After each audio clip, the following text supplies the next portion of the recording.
O evangelho é para índios. Tem nações indígenas que estão lá pelados. Se você tem a obrigação, como eu tenho, todos nós temos, de levar o evangelho para essa gente, ou mandar quem vá e ensinar que as pessoas precisam ir e ajudar nestas obras missionárias. É obrigação de todo crente. Quem não pode ir, ajude quem quer ir. Sustente quem queira levar a palavra para esses povos. Entendeu? Mas eles estão pelados. Se você chegar lá para pregar o evangelho, o que você vai fazer? Vai pregar roupa lá? Pregar calcinha, sutiã, cueca? Você não sabe o que é isso. São lugares, são os confins da terra. Lugares onde você não tem estrada, não tem ônibus, não tem um caminho, uma trilha para você pegar uma motocicleta, uma bicicleta e viajar. Você tem que ir por rios, viajar por rio, em canoas, embarcado.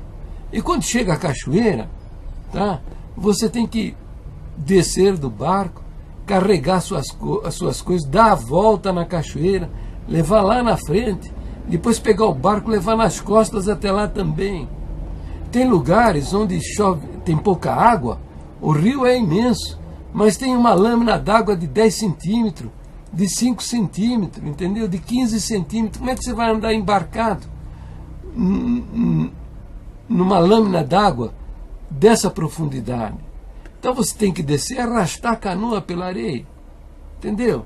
Para chegar num lugar que eles não chamam de cidade, eles chamam de rua, porque é uma trilha aberta na mata, com 3, 4 casas de um lado, 1, 2 casas do outro.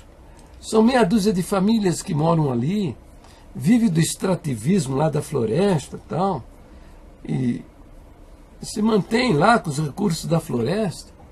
Mas se você quiser, não tem um lugar para você não tem um lugar para comprar uma aspirina se você tiver com dor de cabeça. Entendeu? Então, é impossível isso. O que você tem que fazer lá? Vai pregar cueca, camisa, vestido, blusa? Nada. Você deixa eles pelados do jeito que estão.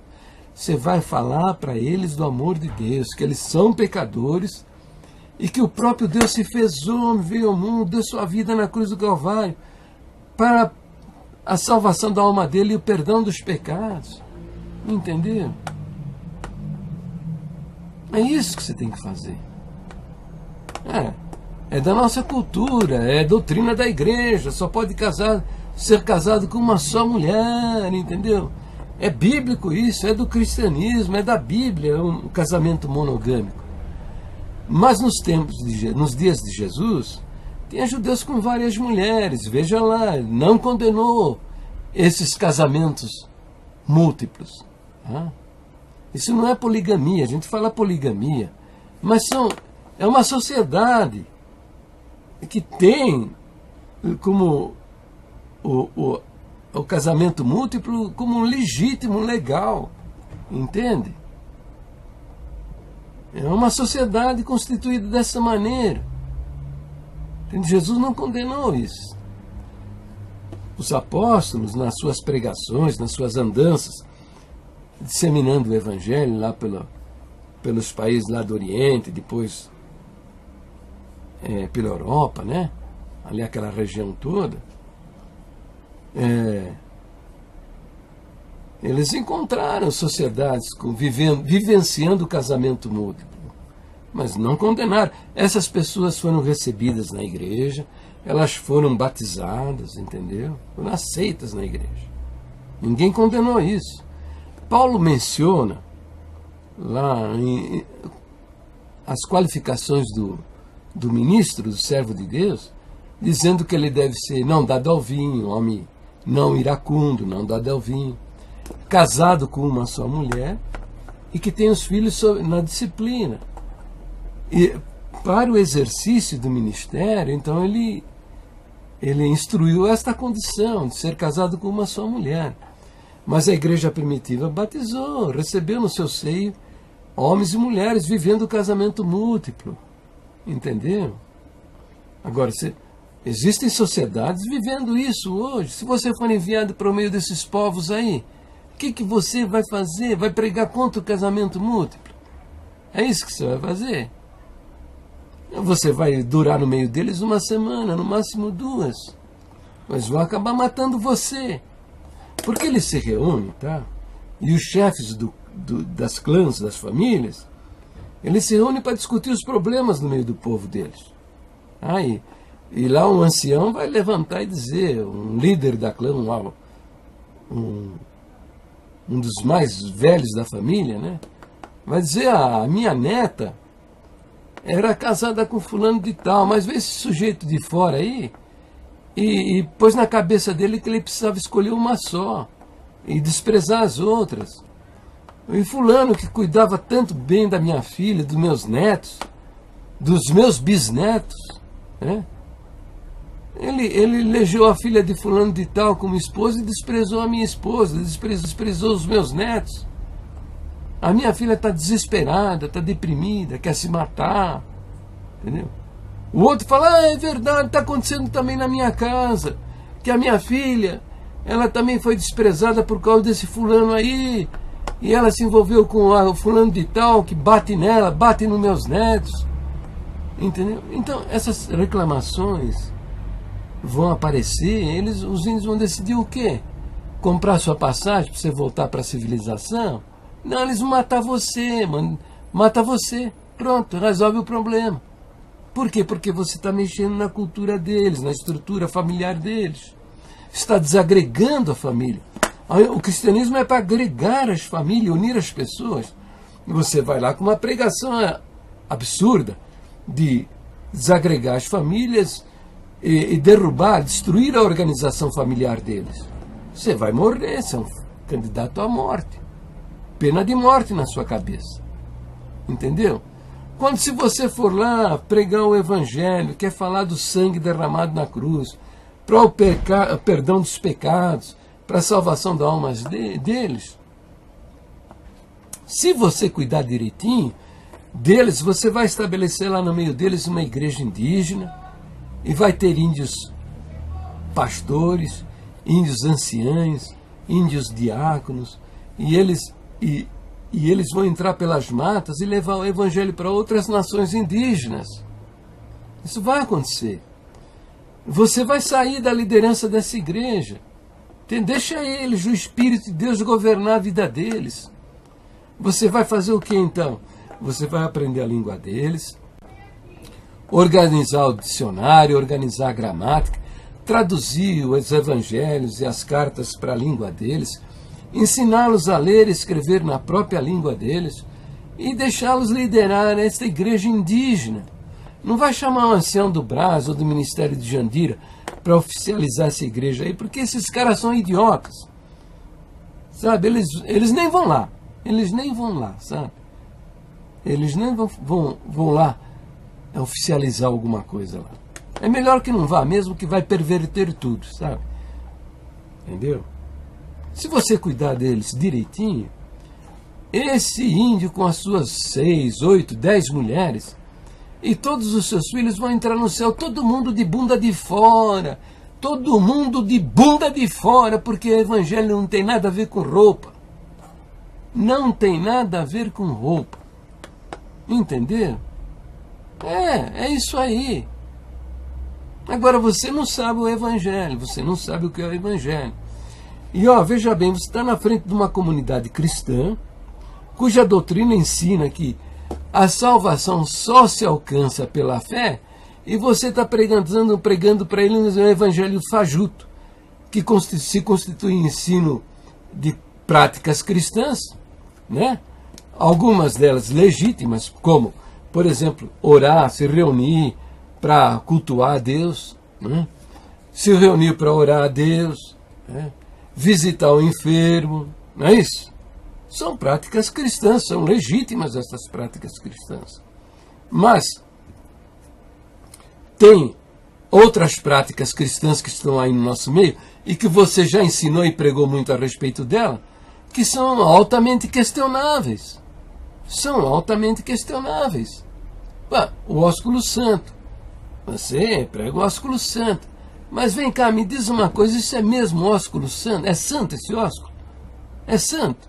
Por que você não pode beijar? Eu sou homem, não posso beijar uma irmã dentro da igreja.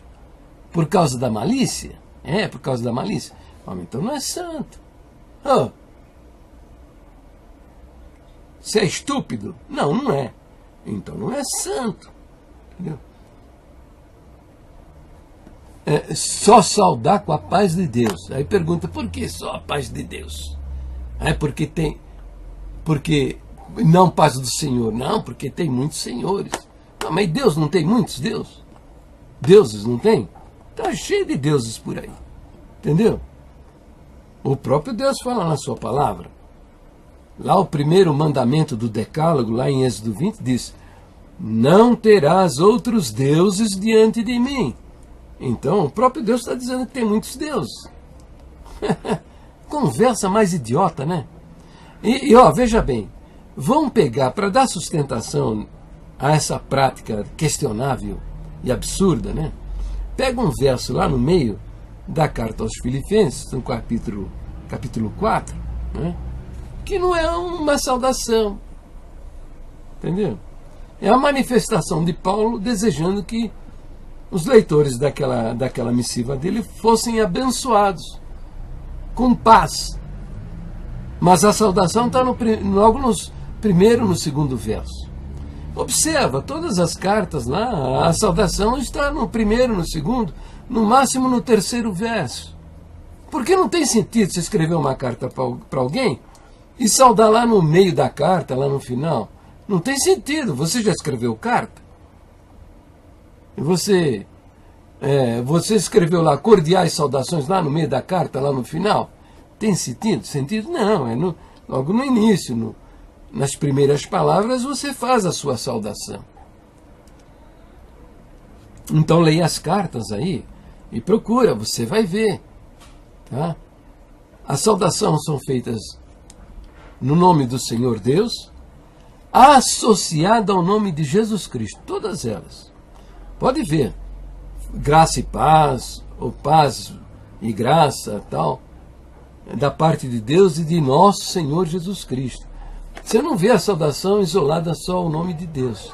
Você vê o nome de Deus associado ao nome de Jesus. Entendeu? Então esses líderes são uns idiotas, tá? E estabeleceu como doutrina essa idiotice no meio da Irmandade. Entendeu? Vai lá no livro de Tiago. Tiago, então, usa só uma palavra. Usa a palavra saúde. Só, mais nada. A saudação dele na carta dele é apenas a palavra saúde. A manifestação de que aqueles que fossem ler a sua carta estivesse gozando plena saúde. Entende? Então, são práticas duvidosas, questionáveis. O uso do véu também é outra prática questionável. Primeiro, não tem, em toda a Bíblia, não temos ensino sobre o uso do véu. Tá? Só encontramos isso em Coríntios 11. Tá? Então, o que é esse verso? É um versinho lá, isolasta, até contraditório. No próprio contexto, mais uns versinhos adiante, está escrito lá que o cabelo foi dado no lugar do véu. Entendeu? Por que é contraditório? Lógico. Vai ter o grupo que acha que precisa usar o véu, né? E vai ter aqueles que não precisam usar o véu. Por quê? Porque o cabelo foi dado no lugar do véu. Está entendendo? Então é contraditório. Questionável, uma prática cristã contraditória, é questionável. Entendeu? Tô falando, usa quem quer, eu não estou falando isso porque sou contra o véu, nada, usa quem quer. O que eu tenho a respeito do véu é uma indignação muito grande, porque a congregação cristã do Brasil faz do véu uma arma de guerra, entendeu? Exclusivista, que exclui as pessoas. Quer dizer, a mulher que usa o véu é uma santa de Deus, vai entrar na... E a mulher cristã que não usa o véu não tem nada a ver com Deus, não ouve nem a oração dela, não tem nada a ver com Deus. Entendeu? Esses absurdos. Está entendendo? Entendeu? Então, essas são doutrinas, práticas cristãs altamente questionáveis. E tem as práticas cristãs na congregação que são diabólicas. veio do coração do inferno, do coração do diabo, veio lá do inferno. Como, por exemplo, excluir a pessoa. Né? O sujeito que se opõe a um ancião, questiona um ancião, é levado lá para o fundo da congregação, no quartinho lá, para a oficina de matar alma, onde o ancião é o acusador, né? Ele tá, é você. É o juiz, né? Aquele que vai bater o martelo e dar a sentença. E ele também é o carrasco que vai empurrar a alma para o poço do inferno e dizer para todo mundo que é uma alma perdida por toda a eternidade. Entendeu? E tem outras práticas assim, assemelhadas, entende? São práticas diabólicas mesmo. Entendeu? Então, o Evangelho não tem nada a ver com práticas cristãs, sabe? Mesmo as legítimas, ele não tem nada a ver. O Evangelho é Evangelho. As práticas cristãs são consequências do Evangelho.